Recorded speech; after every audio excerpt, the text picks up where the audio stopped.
So the name Blanket Fort Hope I know is very unusual, but I have two boys that were very creative when they were little, and thinking about working with child survivors of human trafficking and knowing the safety component of this, fort and fortress was always in the back of my head, because when you have a fort, you know that it's surrounded by an army, you know that their flag is already planted, and it's a safe place that people are ready to protect it.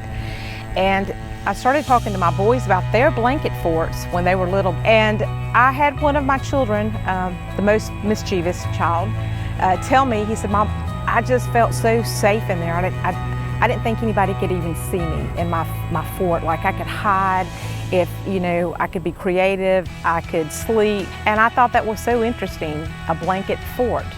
And we already wanted the fort, so why not with kids it be Blanket Fort, and our Blanket Fort has a name and it's Hope.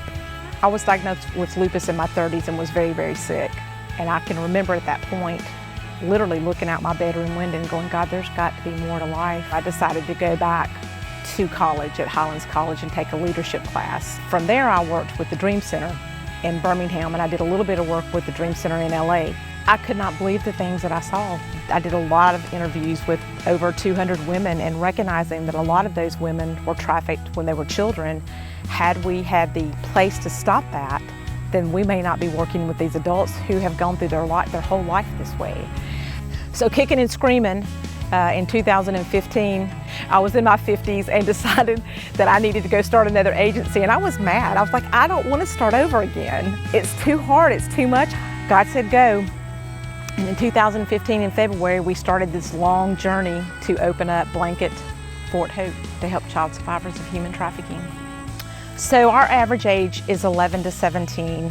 We have assisted children as young as 4 years old.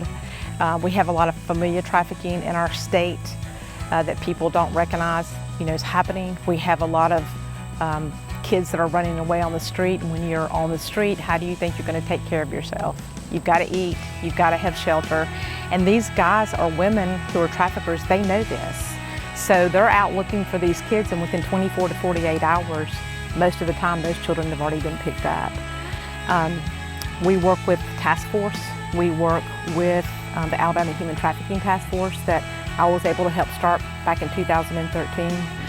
So I have always loved Big Oak Ranch and what they did. When Planting Oaks became real in our life at Blanket Fort Hope, it was just the right time. Like we needed to know those next steps of what the pieces to bring this together look like, because they have the most experience and they're successful at doing it. And I was just blown away that we were invited to be a part of that process.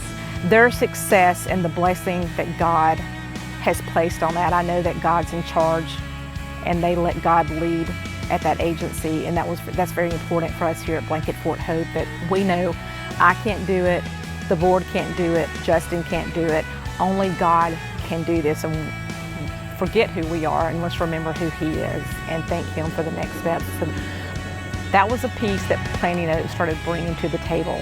And actually 1 year ago today, we were invited to the second Planting Oaks, and we spent a couple of days up at Big Oak just learning about the processes that they go through and the importance of keeping God on the forefront of what they do every day. Learning about HR, learning about their marketing even, learning about how they hire house parents. And we know those pieces are so important to what we're doing. They have shared their HR, they have shared policy with us, they have shared their handbook with us. All those little details that would have taken me months just to kick out, that those were already written, and we could read through those and see how they fit into our programs. And then Aaron, probably 2 or 3 days a week, Aaron, I need help. Can you help me with this? I don't know what my next steps are. Who do you know at DHR? What do I need to do? I can't imagine. I don't think that we would be at this step right now if it were not for Big Oaks Planting Oaks program. I really don't. What do I value the most about Planting Oaks? The relationship.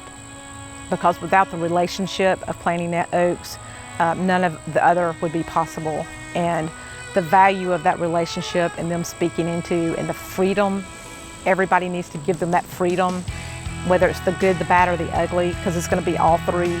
That you've got to be willing to learn, you've got to be willing to fall, and you've got to be willing to listen and take those steps. And when any of those things happen, you've got a team of people, a relationship that you've built with Planting Oaks. Some of this stuff, you know, you could go dig, that would take years, but you don't have the value of the experience and of the community.